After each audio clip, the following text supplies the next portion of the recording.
understand from the word like barrier or trade.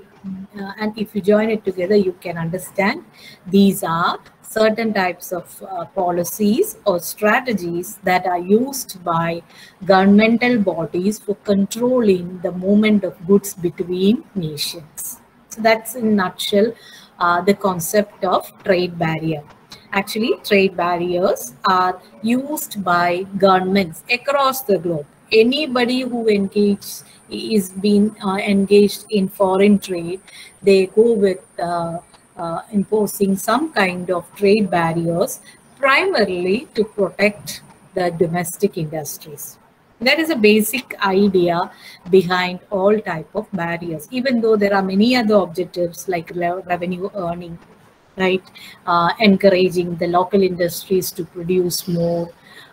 Maybe some of the nations prefer their population to use nationally produced or cultivated or nationally manufactured products and services. So those are ideologies. So it can be the primary reason for such barrier in most of the cases would be to have a control on the movement of goods between the nations so that the domestic industries are not having some kind of negative impact because of the trading activities. That's one aspect. The second aspect can be with respect to encouraging more, like in India now we are having a we are having a policy of discouraging the imports as far as possible.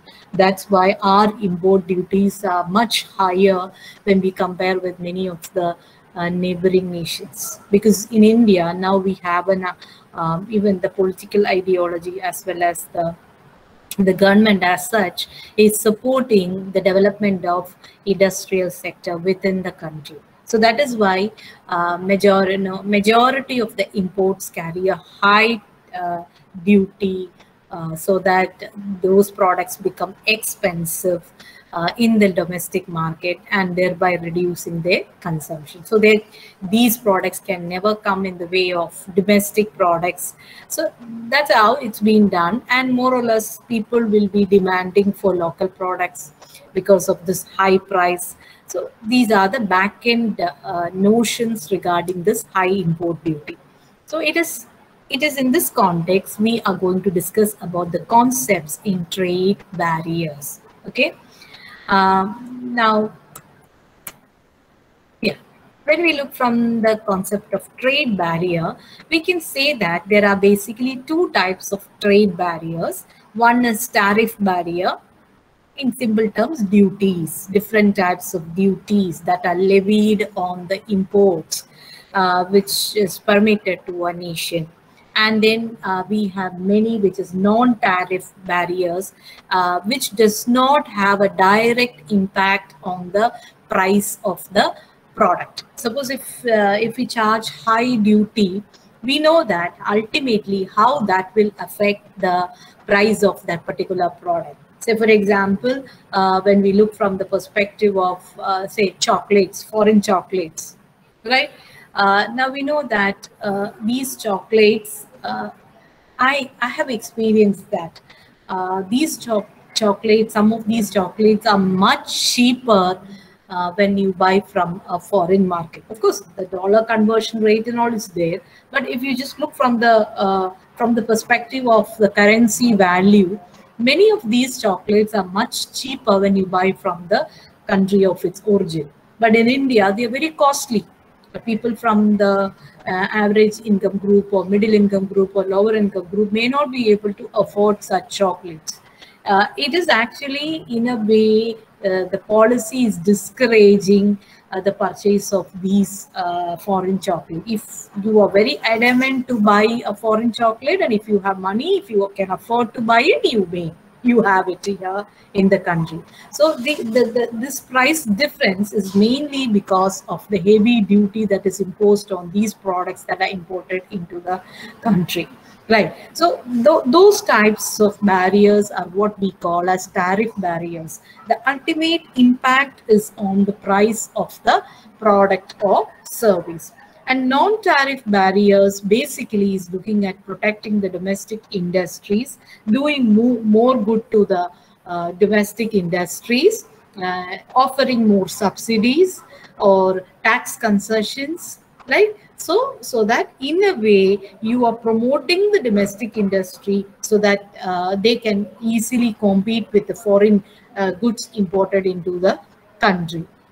Or sometimes it can be that the country will take up a policy that you are not going to import a certain category of goods into the country. So that's actually a protectionist measure.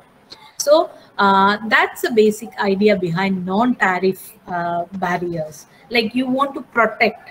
The basic idea behind that is protectionist. You are trying to protect the industries through maybe giving extra support to those which are operating in the domestic environment. So these are the two types of trade barriers that are available when we look from the perspective of international trade. One, which is having direct impact on the price of the product or service, which is called as the tariff barriers. And the second one is non-tariff barriers, where you are concentrating more on supporting the local industry to be competent enough to compete with the foreign goods or to compete with the foreign players in the market. Now, I've just put the basic policy in India as the policy of encouraging local or homegrown industries. That's now the political, the governmental agenda of India for the time being. Because when we had a time where our manufacturing industry were doing very good. But now, in between, we were focusing more on the service industry because revenue was coming in major chunk from those industries. And maybe that is one reason why we are a little lagging behind with respect to the manufacturing sector, the processing sector, all these. So now the policy is to, that's why there are a lot of entrepreneurship schemes have been introduced. Entrepreneurship ventures are being popularized. The colleges, the schools, everywhere, skill development, incubation centers all introduced. So the policy is the domestic industries in the country should be capable enough to meet the demands that are coming up from the market. So that's the basic guideline. With this, we're going to look at tariff barriers. As I said, there are a lot of barriers, tariff barriers, which are imposed on different types of duties. Like I put few, but you can explore more. Okay, special duty. This is actually a type of duty that concentrates on quantity. Like if you are going to import 10 units, each unit may have to go with payment of like $1,000 as duty. If that product is being imported from US, or if the exchange currency is dollar, maybe you will fix that each product you will have to go with $1,000. So quantity is the benchmark for computation of the import duty. Those are called as special duty. Okay, ad valorem, or the meaning of this is according to value. Ad valorem, or according to value. So now you know what does that mean. Here the duty will be computed on the basis of value of the product. So when we talk about value of the product, say for example, it's very common with respect to automobiles. Yeah, I have put the example here, imported automobiles, because the country has its own automobile companies, and most of these, many of the companies have come in and started joint ventures here in the automobile sector. So definitely, if you're going with an import of a foreign car, the trade barrier is very huge. The import duty which is imposed on such products are very high. That's why all the luxury cars which you are importing, it's very costly. So that is an example of ad valorem duty. That is, suppose if the car costs you around 25 lakhs, you might have to pay like 20 percentage or 30 percentage of the value of the car as additional for import duty. So that is where we talk about this ad valorem tax, where it is computed based on the value of the product or services, which is totally different from the special duty. And compound tariff, in case of compound tariff, what we have to understand here is it's actually a combination. It is a combination in such a way that you have a definite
unmute ആണ്. അതായത് ഞാൻ ഘോരഘോരമായിട്ട് class എടുത്തോണ്ടിരിക്കുകയാണ്. കുറച്ച് കഴിഞ്ഞപ്പോഴാണ് എനിക്ക് മനസ്സിലായത് connection ഇടയിൽ പോയി. ജുബിൽ വിളിക്കുന്ന കോള് നോക്കുന്നില്ല, ആരാ വിളിക്കുന്നതെന്ന്. ഇവിടെ സൈഡിൽ നിന്ന് അടിക്കുന്നുണ്ട്. ജുബിലിന്റെ കോള് കണ്ടു. കുറെ നേരമായോ ഞാൻ പോയിട്ട്? എവിടെ വരെ നിങ്ങൾ കേട്ടു? ആഡ് ബെല്ലം ഒക്കെ കേട്ടോ? അത് കേട്ടു. ഞാൻ ഘോരഘോരമായിട്ട് അടുത്തത് പറഞ്ഞൊക്കെ പോയി. Actually this is the issue. ഈ കണക്ഷനെ നമുക്കിവിടെ പണി നടക്കുന്നതുകൊണ്ട് പടപടേന്ന് പോകും. അതുകൊണ്ടാണ് ഞാൻ വീട്ടിൽ നിന്ന് കഴിവതും ക്ലാസ് എടുത്തിട്ട് ഇങ്ങോട്ട് വരുന്നത്. Anyway I just have A repetition. ഒരു മിനിറ്റ്, ഒറ്റ മിനിറ്റ് കേട്ടോ.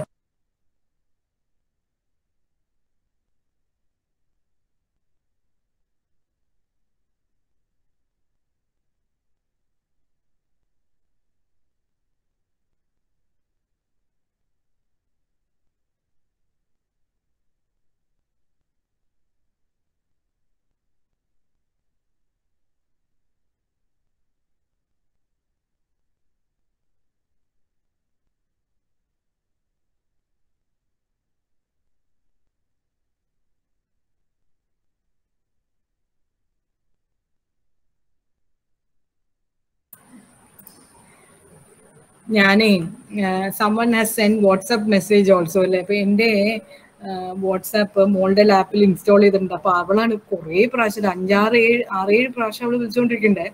അപ്പൊ അതാ ഞാൻ തിരിച്ചു വിളിച്ചു, ഇനി വല്ല അർജൻസി ആണോ എന്ന്. അപ്പൊ അവളിത് പറയാൻ വിളിച്ച അമ്മ ക്ലാസ്സിൽ നിന്ന് പുറത്തു പോയെന്ന്. Okay, anyway right, I will just make a recap. Sorry for that. ഞാൻ എനിക്ക് ഒരു ഇവിടെ ഒരു ഇൻഡിക്കേഷൻ ഉള്ളതാ, അതുപോലും ഞാൻ അറിഞ്ഞില്ല അത് പോയത്. ഇപ്പൊ കാണാവോ നിങ്ങൾക്ക്? സ്ലൈഡ് കാണാവോ?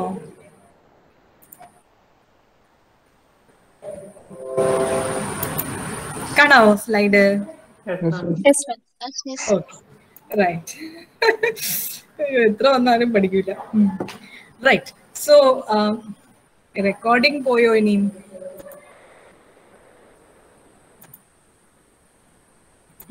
ഇല്ല. Right. So we were talking about trade barriers, right? So we said trade barriers can be of two types. One is tariff barriers and second one is non-tariff barriers. Tariff barriers, they are the ones which are having a direct impact on the price of the imported products or services. And non-tariff barriers basically look at promoting the domestic industries through various types of initiatives like lesser tax burden, subsidies, higher maybe a park, as we say here, techno park being facilitated by the government to go with promoting the development of the IT sector.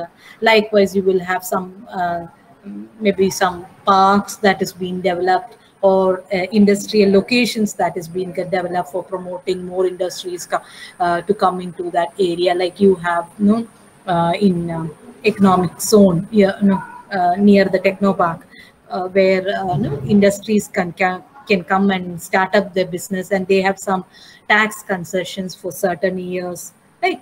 So those are examples of non-tariff barriers, right?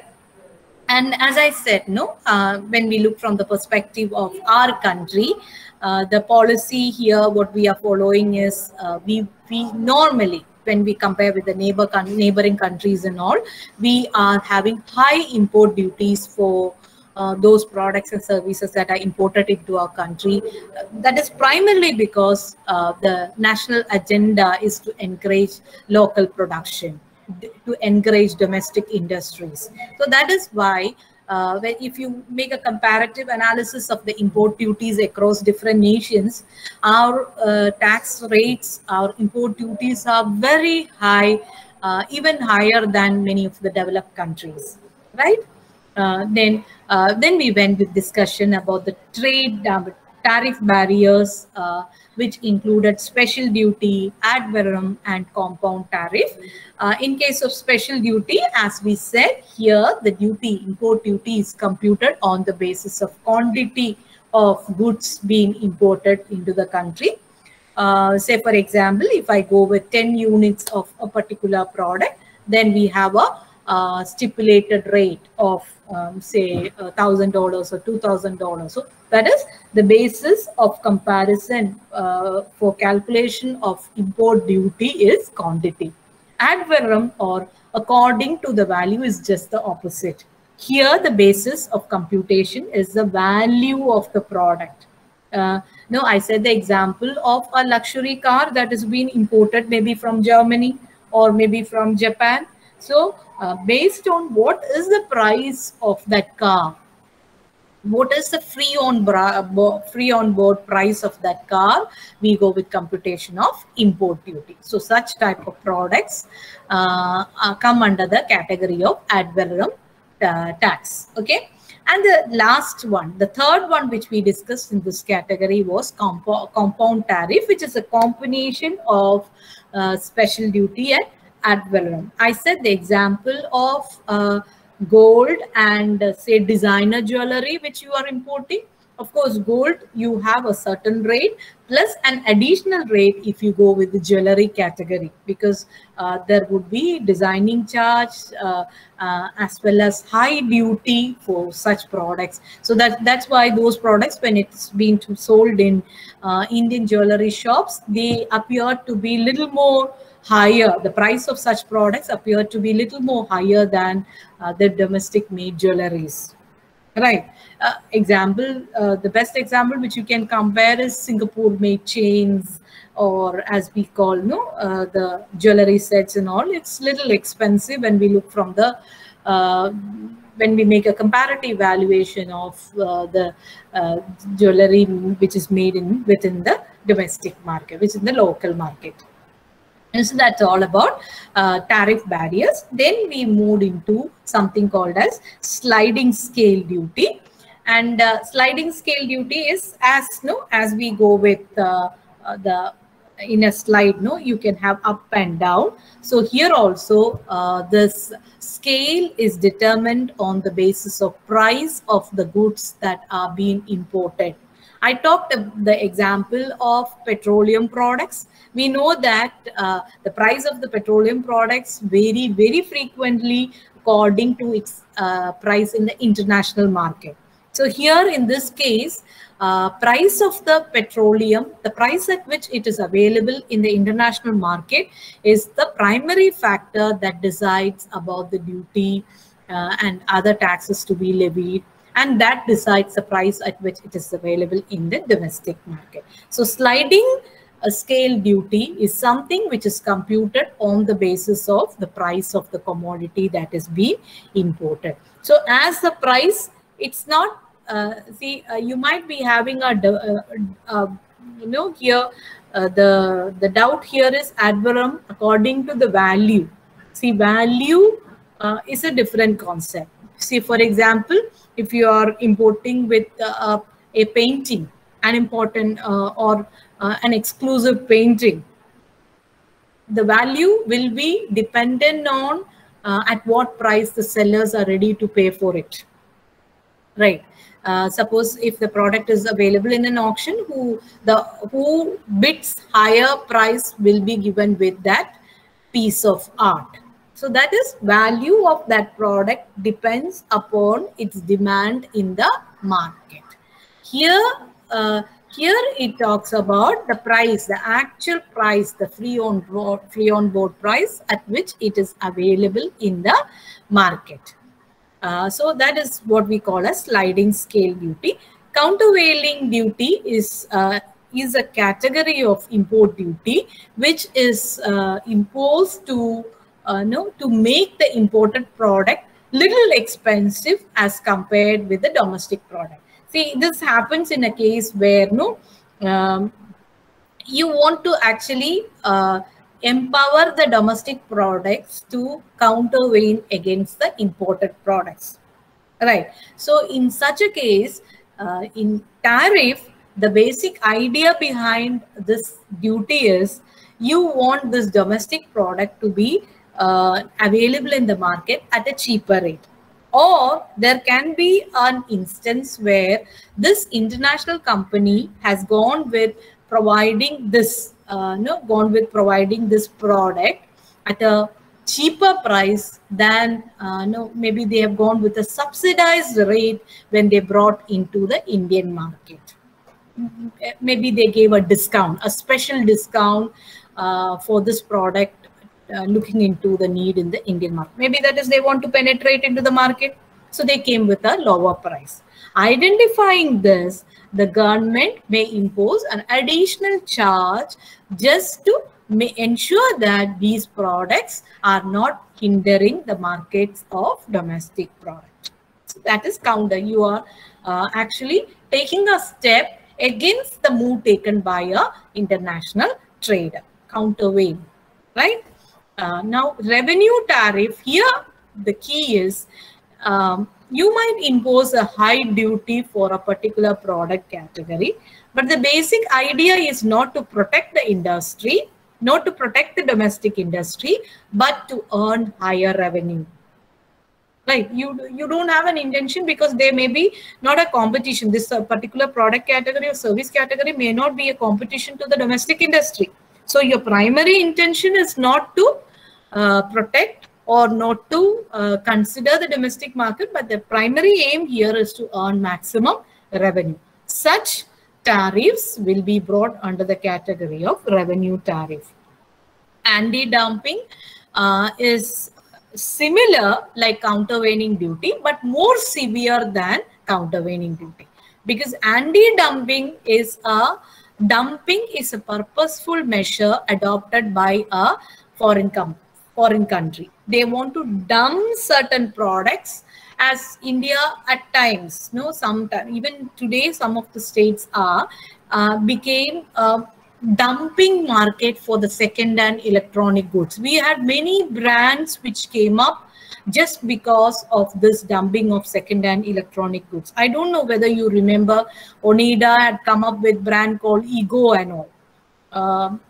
The concept here is Onida, the product is placed at a very low price than when compared with other Onida products. There were many other brands which were very popular, which became very popular because of the pricing strategy during those times. Now the government has imposed severe restrictions in such products. These companies had or they were capitalizing on the second-hand electronic goods that were dumped, second-hand or unusable category of electronic goods, which were dumped into India, which were modified, and to some extent it was just made usable, but most of it were harmful for the health of the population. But these products were made available, and the government wanted to have a direct control against the anti-dumping scenario. Now also, now many cheap, there are, at present there are many rules, regulations, restrictions in place. Still we have many cheap or maybe low quality products that are available in Indian markets, which are not good for the health of the people.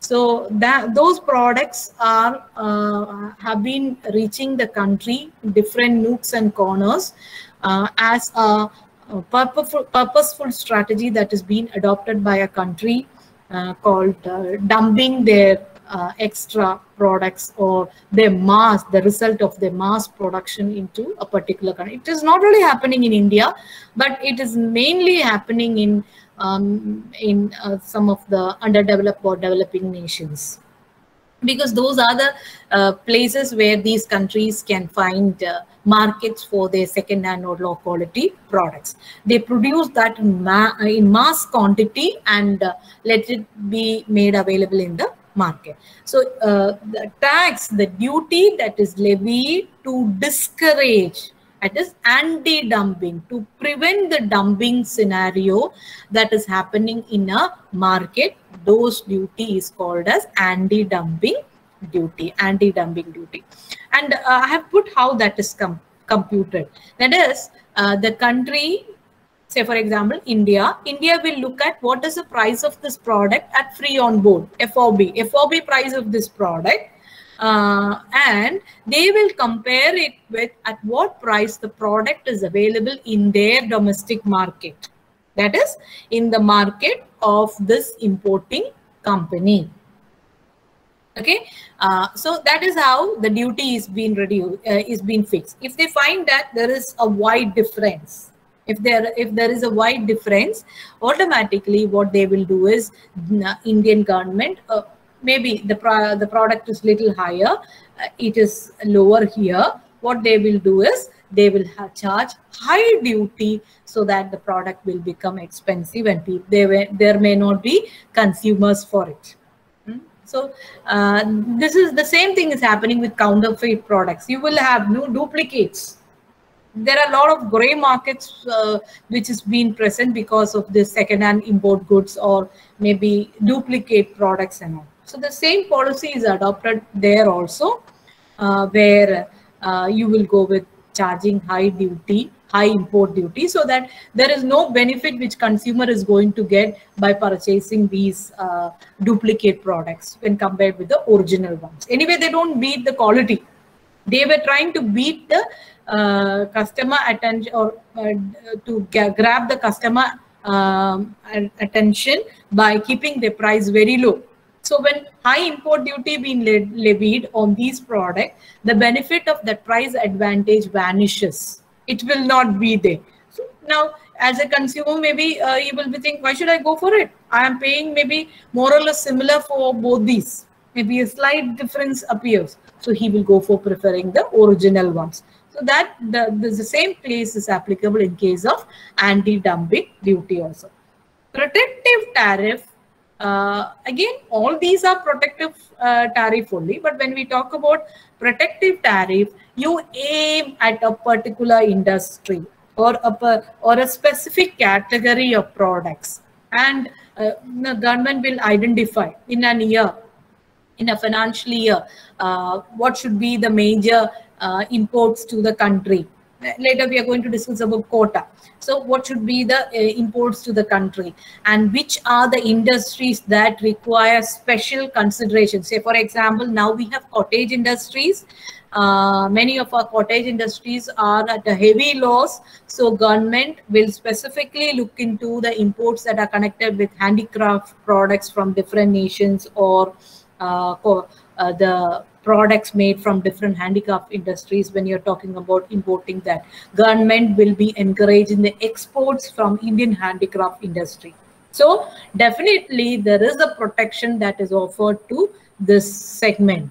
Likewise, say when you talk about some of the manufacturing industries, there can be a protective measure that is adopted by the government for specifically protecting certain category of industry. Say for example, organic food sector. We are slowly developing that, right? So for such products, heavy extra tax would be levied just to discourage the imports of such products into the Indian market. So that is protective tariff. The basic idea would be customized to certain industries in a financial year. So that is protective tariff. So we talked about sliding scale duty, where the duty is fixed based on the movement of price of that particular product. Countervailing duty is if you find that the product, the international company or country have adopted a strategy of penetrating into the market by keeping the price at a lower rate, automatically the government will impose a high duty which will make the product expensive in the domestic market. Revenue tariff, here also the basic idea behind that is you want to make your country earn revenue through a lot of as we say, exports, but when in certain segments might be having imports. In such case, if you cannot control the imports of such variety, it is of high demand in the local markets. Automatically, what the government will be doing is they will levy high charges or high duties in order to earn more revenue, because you have no take in the demand for this. there is no right kind of competition in the domestic market. In that case, the product becomes very expensive in India by charging high duty. So that is basically the basic aim in that is earning revenue.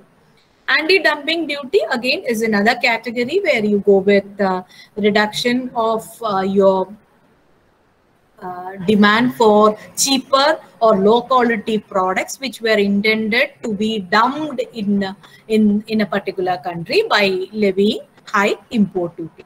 Protective tariff, again the concept remains same, but here you are looking into protection of a particular industry or a certain category of goods.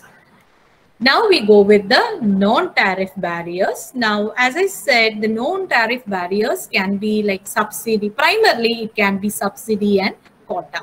Subsidy, you know that it is reduction in the tax rates or concessional tax rates, providing financial assistance at a low interest or subsidized interest rates, or making available the products at a maybe the raw materials at a subsidized rate. All these will be brought under the category of subsidies.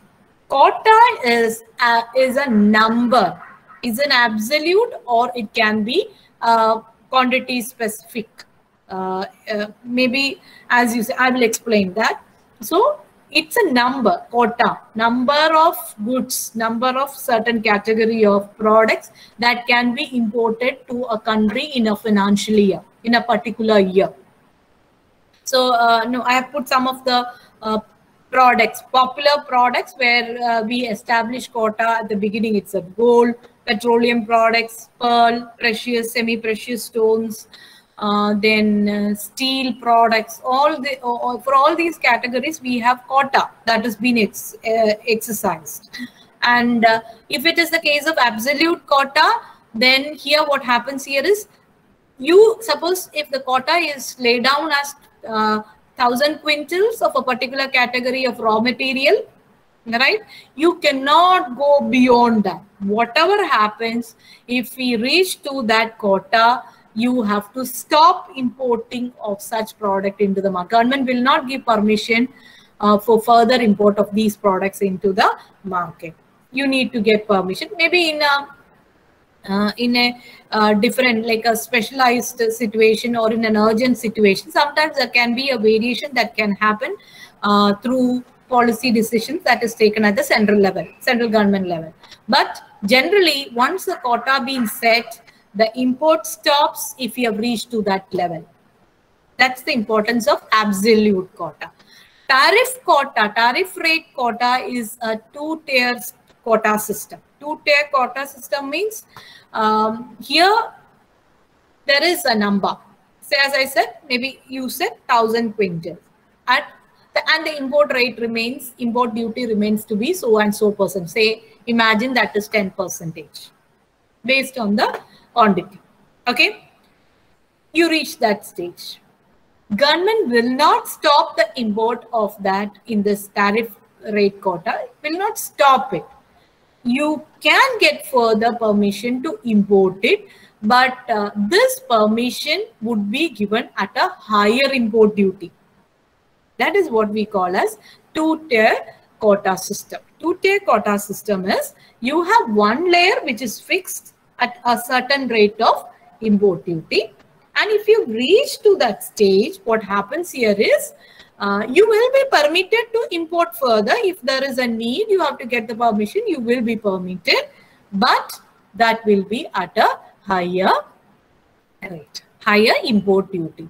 This is where we call it as tariff rate, right? So this here, as you can see, it's not directly impacting the price of that particular commodity. Why? You don't have maybe in case of quota or tariff or rate quota, you have an import duty. But the basic control is exercised on the basis of its quantity to be made available in a domestic market. Basic control, the import rate is already fixed, but your control is exercised with respect to the quantity of the products that is made available in the market.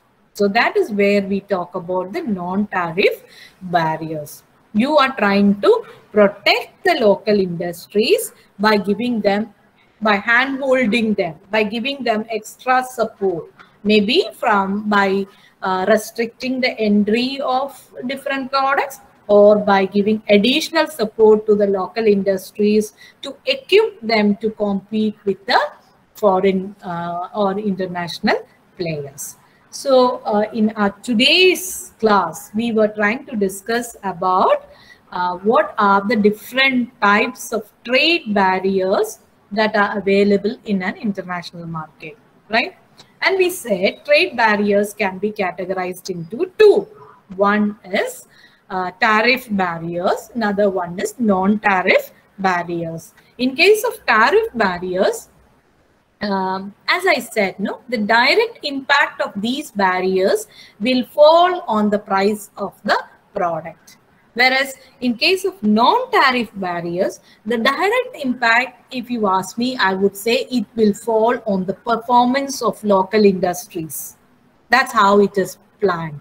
Performance of local industries will be encouraged, will be, as you say, will be improved, will be made more efficient by providing them extra support. That is happening in India with respect to cottage industries like coir industry, or as you say, cotton industries, or textile industries. All those is the traditional industries are given with extra support so that they can compete in the international market.